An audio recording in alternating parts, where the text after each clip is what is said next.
या राज्याचे मुख्यमंत्री देवेंद्र फडणवीस यांनी नाशिक शहर दत्तक घेतलं होतं. दत्तक घेऊन केलं काय? सावत्र भावापेक्षा वाईट अवस्था देवेंद्र फडणवीस यांनी या नाशिक शहराची केली आहे. आज नाशिक शहरामध्ये सगळ्यात जास्त का उपलब्ध असेल तर ते अंमली पदार्थ, ड्रग्स.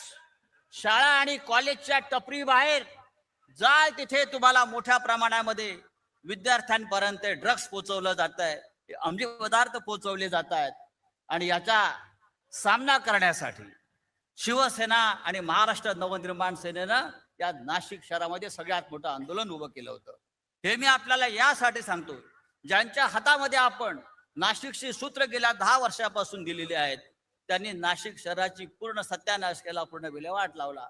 म्हणून आज या व्यासपीठावर ही जी ताकद तुम्हाला दिसते आहे, ही ताकद तुम्ही विजयी करा, नाशिकच्या महानगरपालिकेत पाठवा आणि या नाशिकचा चेहरा मोहरा बदलण्याची जबाबदारी शिवसेना आणि महाराष्ट्र नवनिर्माण सेनेवर सोपवा. आणि मग तुम्हाला मी सांगतो की जसं नाशिक तुम्हाला अपेक्षित आहे तसं नाशिक घडवण्यासाठी माननीय उद्धव साहेब, माननीय राज साहेब हे पुढे आल्याशिवाय राहणार नाही.